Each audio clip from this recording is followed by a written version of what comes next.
Temps contre temps.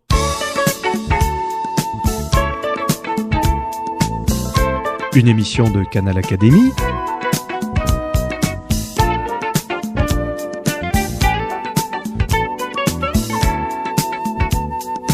On retrouve Maude Aigrin.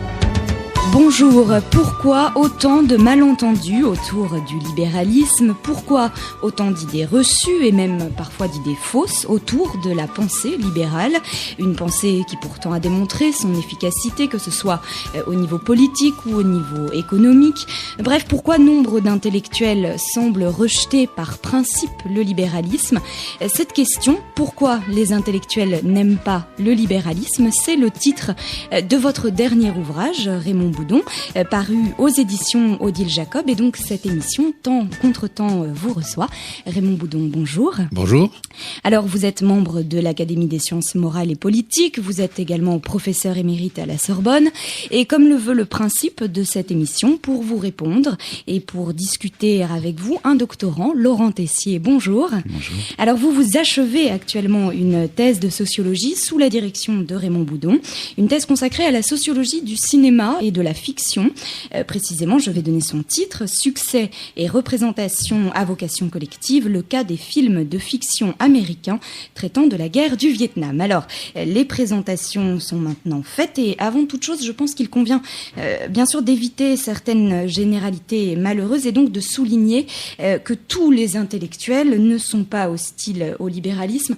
Certains le sont plus que d'autres. On peut faire des catégories ? Oui, l'hostilité des intellectuels au libéralisme varie dans le temps, dans l'espace, et selon les catégories d'intellectuels. Effectivement, par exemple, pour prendre une distinction tout à fait évidente, les économistes ou les juristes sont moins souvent hostiles au libéralisme que ne le sont les sociologues, les psychologues ou les gens qui appartiennent aux sciences humaines. Et au niveau spatial, comme vous venez de le dire ? Au niveau spatial, il y a des particularités nationales. Par exemple, la France est particulièrement hostile au libéralisme, je crois. Et je crois que ça tient en grande partie à l'histoire de la France. D'abord, la grande histoire de longue durée qui fait que le bonapartisme, la monarchie absolue, le bonapartisme, l'étatisme sont des traditions qui sont beaucoup plus marquées en France qu'elles ne le sont, par exemple, en Grande-Bretagne, en Italie ou en Allemagne. Et puis, alors, il y a les données de longue période. Il y a les données conjoncturelles également. Le fait qu'en 1945, le Parti communiste est le seul parti qui ait gardé une espèce de virginité. Et par conséquent, ceci explique que beaucoup d'intellectuels, d'historiens, de géographes, etc., se recommandent du communisme et par conséquent sont très antilibéraux. Donc il y a des facteurs multiples. Donc on vient de le voir, effectivement, il existe plusieurs catégories d'intellectuels plus ou moins hostiles au libéralisme qui en tout cas expriment plus ou moins de réticence à l'égard de cette pensée libérale. De la même façon, il existe plusieurs libéralismes, toujours dans cette introduction. Évidemment, je ne vais pas vous demander de revenir sur la définition précise du libéralisme économique, ni même sur celle du libéralisme politique. En revanche, il peut sembler important d'expliquer concrètement à quoi correspond le libéralisme philosophique. Qu'est-ce que c'est une représentation libérale de l'homme, Raymond Boudon ? Oui, alors ça, je crois que c'est très important parce que en général, on assimile le libéralisme au libéralisme économique. Oui, c'est le premier réflexe, effectivement. C'est le premier aujourd'hui. réflexe. Et c'est ce qui explique en grande partie le refus du libéralisme aujourd'hui. Ceci dit, il faut bien voir que le libéralisme est une pensée globale qui se forme à la fin du XVIIIe siècle. C'est une manifestation de la philosophie des Lumières. Donc les racines philosophiques sont très profondes. Et le libéralisme philosophique, selon moi, est la matrice à partir de laquelle naissent les autres formes de libéralisme. Par exemple, le libéralisme politique naît du libéralisme philosophique. Le libéralisme philosophique avance qu'il faut respecter autant qu'on peut dans l'organisation sociale la dignité de la personne, la dignité de l'individu. L'individu au sens premier du terme, c'est-à-dire l'homme en tant qu'individu. L'homme en tant qu'individu, respecter sa dignité, lui donner autant d'autonomie que possible. Il faut que les institutions sociales et politiques lui donnent autant d'autonomie que possible. Et vous voyez que ça débouche de cette manière-là très naturellement sur le libéralisme politique, c'est-à-dire l'affirmation des droits politiques.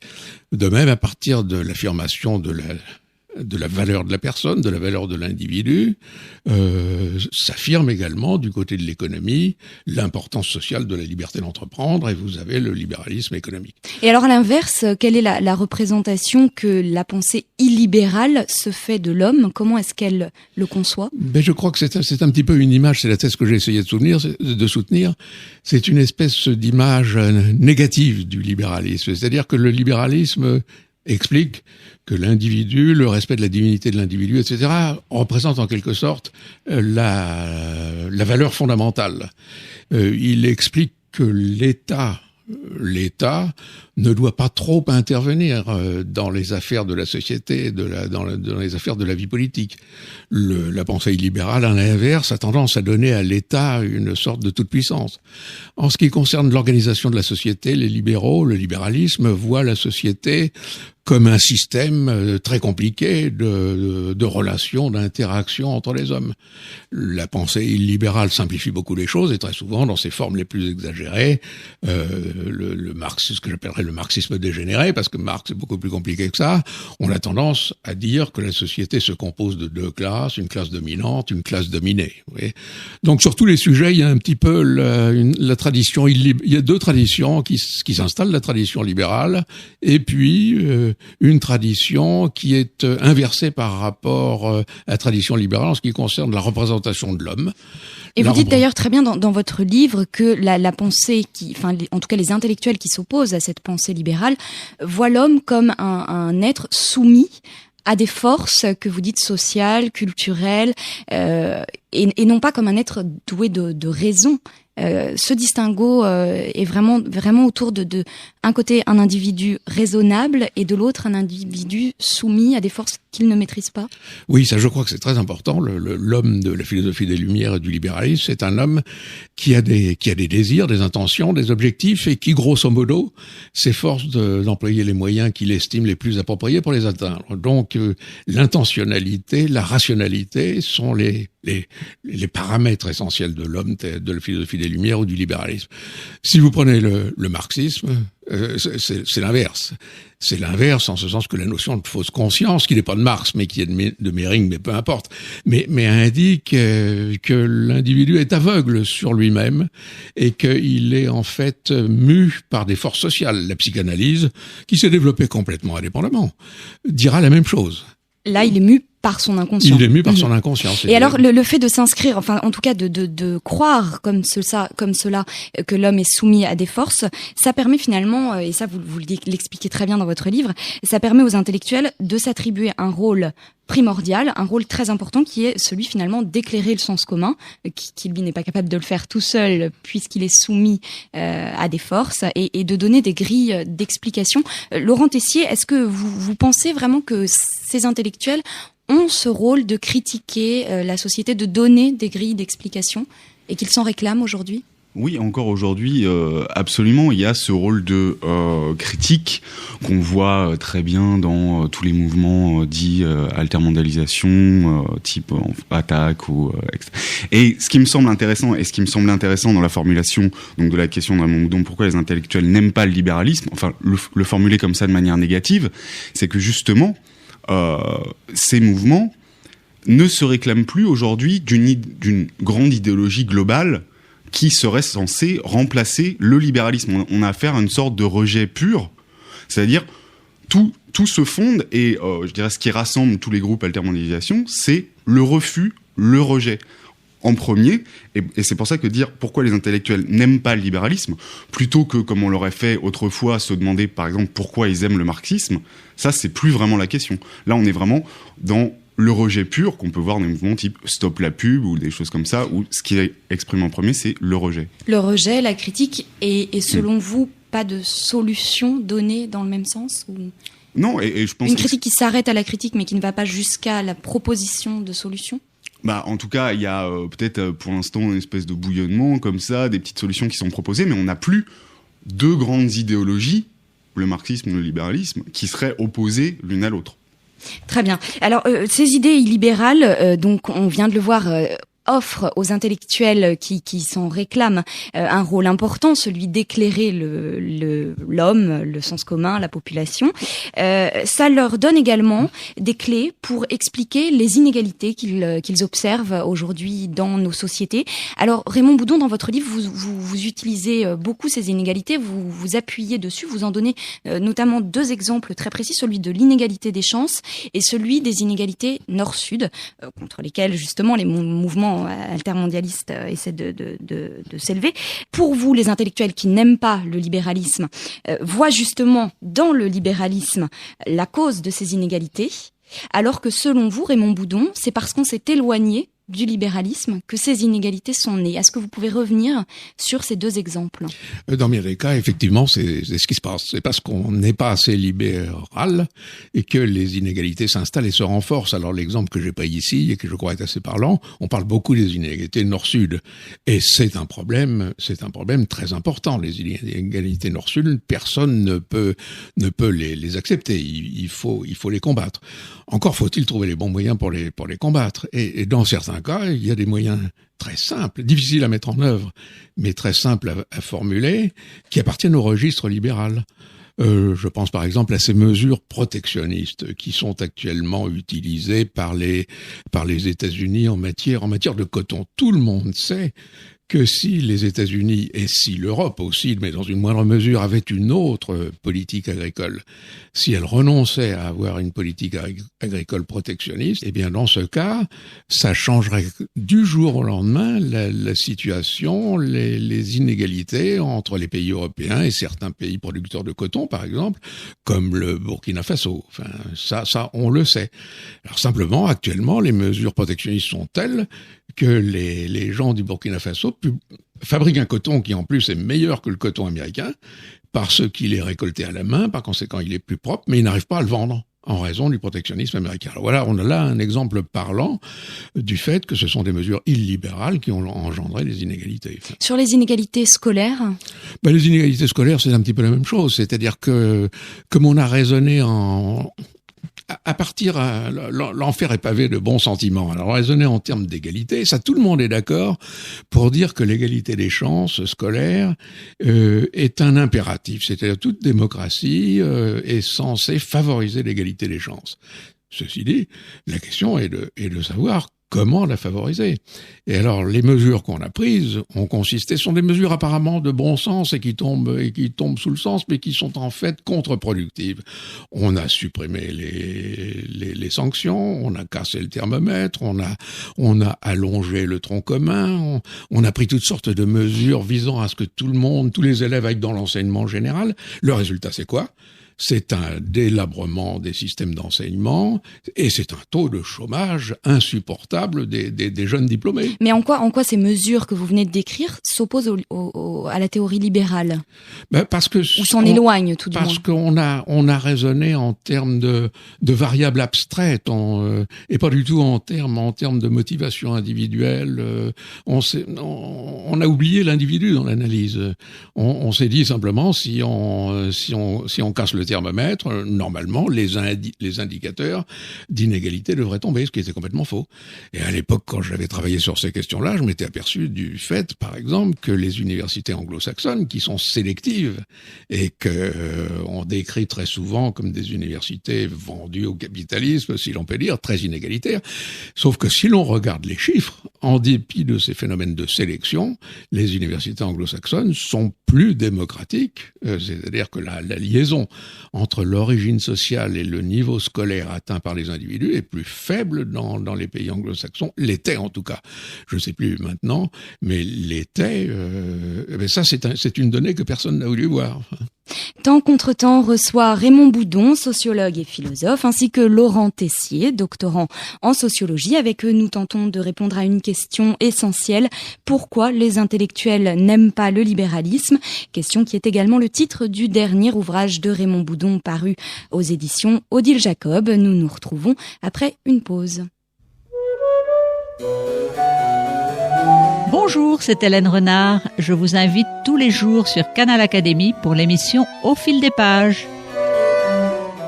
L'actualité littéraire, les livres des académiciens, ceux dont ils recommandent la lecture ou encore les ouvrages déposés sur le bureau de l'Académie des sciences morales et politiques lors des séances. Chaque jour, je vous invite à la lecture, à la découverte de l'histoire, de la société, des femmes et des hommes qui font l'actualité littéraire. C'est dans Au fil des pages. À tout à l'heure. On retrouve Maude Aigrin. Nous reprenons le cours de notre émission. Temps contre temps reçoit Raymond Boudon, sociologue et philosophe, ainsi que Laurent Tessier, doctorant en sociologie. Pourquoi les intellectuels n'aiment pas le libéralisme? C'est le titre du dernier ouvrage de Raymond Boudon paru aux éditions Odile Jacob. On vient donc de voir quelles étaient les origines des idées libérales, pourquoi certains intellectuels s'en sont fait l'écho, et justement maintenant on va se pencher sur cet écho. Comment se fait-il que les idées illibérales se soit finalement, on peut le penser, facilement imposées, tout du moins en France? Comment sont-elles diffusées dans les milieux universitaires, mais aussi de fait auprès du grand public? Raymond Boudon, vous y voyez le fait de l'évolution de l'enseignement supérieur et de la recherche. En quoi est-ce que cela est lié? En quoi est-ce que cela a affaibli la pensée libérale? Oui, il y a deux choses. Il y a l'évolution effectivement de l'université de masse. L'université de masse est ce qu'on appelle l'université de masse, qui date de la fin des années 50, qui correspond à une montée brutale à un niveau mondial, pas seulement en France, partout, des effectifs. Comme disent les économistes, une augmentation brutale de la demande scolaire. Alors, les systèmes ont réagi plus ou moins bien à cette situation, et les systèmes plus centralisés ont plutôt plus mal réagi, parce que les systèmes non centralisés ont une espèce de vertu d'adaptabilité immédiate. C'est pour ça que la crise a eu beaucoup moins d'effet dans un pays comme les États-Unis, par exemple, qu'en France. Et probablement, ça a eu plus d'effet en France qu'en Allemagne, parce que en Allemagne, il n'y a pas de ministère de l'éducation nationale. Le pays est beaucoup plus décentralisé. Bon, alors, il y a ça, cette augmentation brutale de la demande scolaire, une mauvaise réaction du politique qui n'a pas su analyser les choses, qui n'a pas su se donner une politique visionnaire. Le résultat de tout ça, ça a été probablement un affaissement de la production et de la transmission du savoir. Une baisse du niveau. Une baisse du niveau. À la fois des enseignants et des enseignés. Oui, parce que tout ça, c'est des réactions en chaîne. On est d'abord enseignant, étudiant, puis après on devient enseignant, puis après, etc. Donc, il y a eu probablement ce phénomène de réaction en chaîne. Et alors, les disciplines qui ont été les plus atteintes sont certainement les disciplines qui avaient la colonne vertébrale la plus fragile. Si vous voulez, en mathématiques, les mathématiques sont ce qu'elles sont, elles ne peuvent pas se dégrader. Si elles se dégradent trop, elles n'existent plus. Enfin, même chose pour la physique théorique ou la biologie. Enfin, donc les sciences humaines étaient finalement au tout premier plan.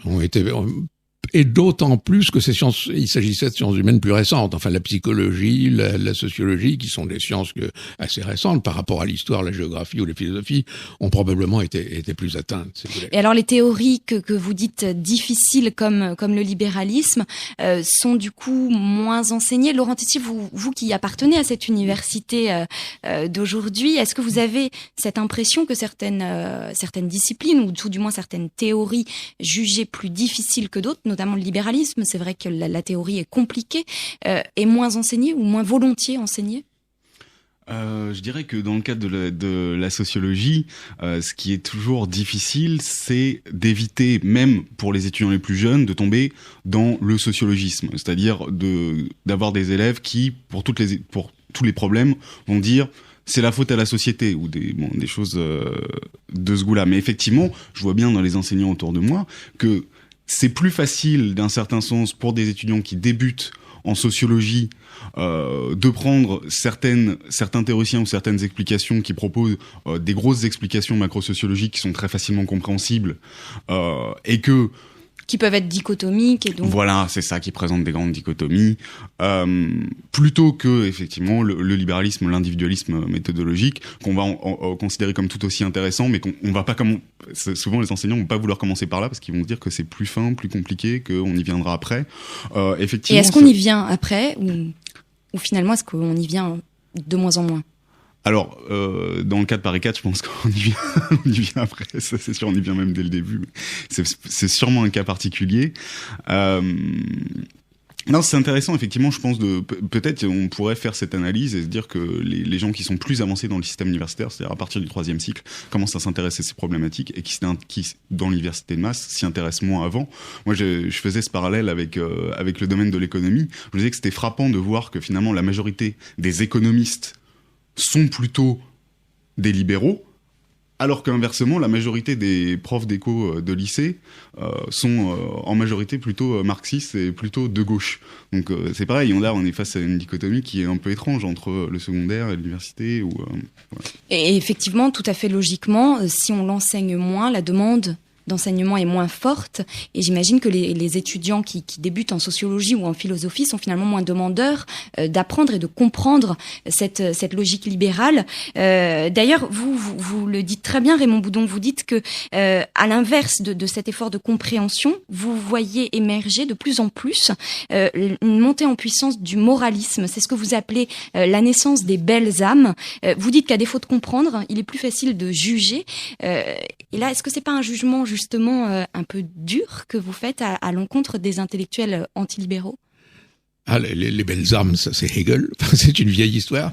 Bah, effectivement, c'est beaucoup plus facile de juger que d'analyser. Enfin, et alors je rajouterais à ce que disait Laurent Tessier il y a un instant, que le libéralisme, dans la mesure où il attache une importance fondamentale à l'individu, est intrinsèquement complexe d'un point de vue intellectuel, puisqu'il s'agit en quelque sorte de tirer les phénomènes d'interaction, les phénomènes sociaux, du comportement d'un grand nombre d'unités élémentaires. Par conséquent, immédiatement, la méthodologie individualiste est complexe. Plus complexe que de voir des masses. Que de voir des masses, des grosses variables, etc. Absolument. Donc là, il y a ça aussi. Il y a cet aspect de difficulté intellectuelle intrinsèque qui est incontournable et qui fait que le libéralisme et ce qui va autour ne sera jamais très, très populaire. Parce qu'il est objectivement difficile. De même que on convaincra jamais tous les étudiants de faire des mathématiques ou de faire du chinois, parce qu'il y en a beaucoup qui préféreront faire apprendre des langues plus simples.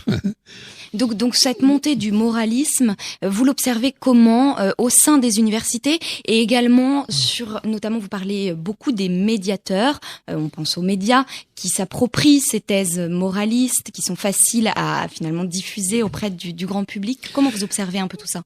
Alors, tout ceci se développe aussi sur un fond de scepticisme. Il y a eu, dans les dernières années, un développement de toute une philosophie des sciences qui a eu beaucoup d'importance et qui, au fond, débouche sur un scepticisme très, très, très prononcé. Enfin, alors ça a énormément de conséquences. Le fait que on ne croit plus vraiment, ou en tout cas on ne croit plus avec la même force qu'autrefois au savoir, à la connaissance. On ne croit plus que autrefois, si vous voulez, il y a une vingtaine ou une trentaine d'années, quand on faisait des sciences humaines, on se disait on a le même objectif que quand on fait des sciences. Il s'agit d'accumuler du savoir, de produire du savoir et de transmettre du savoir. Aujourd'hui, ce scepticisme, ce relativisme ambiant qui s'est beaucoup développé, fait qu'il y a beaucoup de gens en psychologie, en sociologie ou dans les sciences humaines, en anthropologie de manière générale, qui vous diraient que cet objectif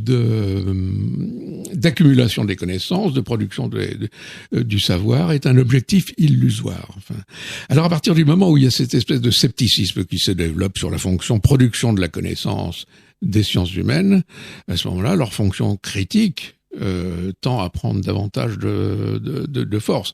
La fonction critique des sciences humaines a toujours été là. Enfin, Proudhon, par exemple, est un auteur essentiellement critique.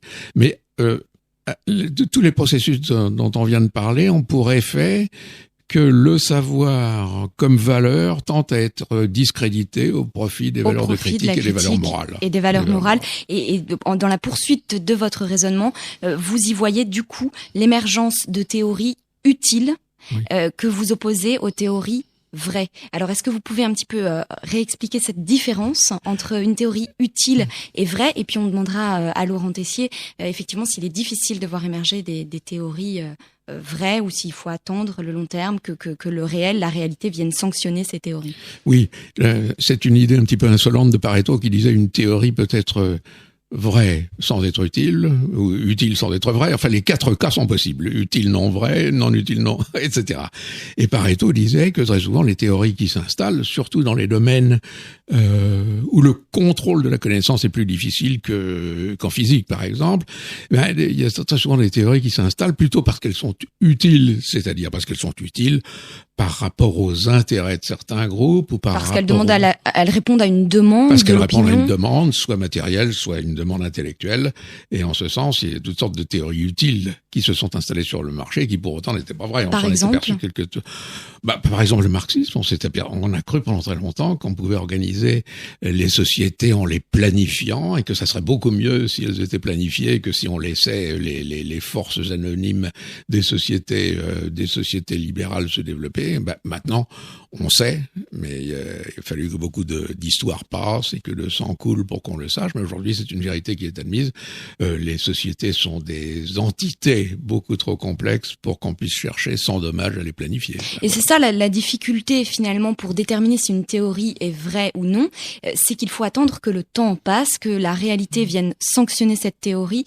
C'est pour ça que c'est si difficile de critiquer les pensées illibérales, Laurent Tessier. Parce que finalement, tout ça se joue dans le long terme. Pourquoi est-ce qu'on a tant de difficultés à opposer aux penseurs illibéraux une critique ? Non, je pense qu'on peut leur opposer, on peut critiquer les critiques, bien sûr, mais et là, à mon avis, c'est là où justement ça devient de plus en plus difficile. C'est quand on passe de ce temps critique qui, à mon avis, est à moyen terme, au temps esthétique, où là, effectivement, la pensée sociologique ou la pensée scientifique devient essentiellement une forme artistique, et on le voit très bien chez des penseurs contemporains ou des sociologues contemporains type Latour, qui ont eu finalement une période critique des sciences, et cette période critique les a amenés à se dire que tout ce qui est important dans une théorie scientifique, c'est qu'elle soit neuve, qu'elle soit attrayante, et que finalement le côté scientifique, le côté démonstration, passait au second plan. Donc à mon avis, à la rigueur, tant qu'on est dans le moment critique, il peut y avoir débat, mais quand on passe au moment esthétique, là, le débat devient plus difficile, et globalement, c'est sûr que d'une certaine manière, le travail de recherche en sciences humaines, par certains côtés, a tendance à devenir de plus en plus esthétique, et ce qui est amusant, c'est que dans le même temps, le travail esthétique devient de plus en plus de la recherche. Les médias pardonnez-moi, ce qu'on peut ajouter, c'est que la critique non seulement est toujours possible, mais qu'elle existe toujours. Simplement, la question, c'est que si une critique juste est formulée, elle ne passe pas nécessairement si elle contredit une théorie utile. On le voit par exemple. Là, les médias ont leur rôle à jouer, ont leur responsabilité. Les médias, mais pas seulement les médias, les intellectuels. Je pense par exemple au cas de Popper, qui énonce un certain nombre de vérités vers 1938.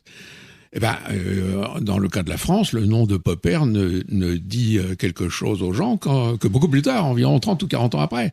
Parce que il y avait une résistance, sa pensée ne passait pas. C'est la même chose si on regarde l'histoire de l'économie, si vous voulez, la pensée de Hayek n'est pas du tout passée tant que la doctrine économique était dominée par la pensée de Keynes. Est-ce que finalement, en conclusion, on peut dire que la pensée, la loi libérale qui entre l'offre et la demande, finalement a des conséquences sur cette grande diffusion de la pensée illibérale qui est peut-être plus attendue de l'opinion des Français? Et ça sera la conclusion. L'illibéralisme dans le court terme, c'est l'illibéralisme qui gagne. Ce que j'aurais tendance à dire en conclusion, c'est que dans le long terme, c'est le libéralisme qui gagne. Voilà, c'est la fin de cette émission Temps contre Temps, consacrée au libéralisme et aux réticences de certains intellectuels à son égard. Temps contre Temps recevait Raymond Boudon, professeur émérite à la Sorbonne et auteur d'un ouvrage intitulé « Pourquoi les intellectuels n'aiment pas le libéralisme » paru aux éditions Odile Jacob. Et Temps contre Temps recevait également Laurent Tessier, doctorant en sociologie à l'université Paris 4 Sorbonne.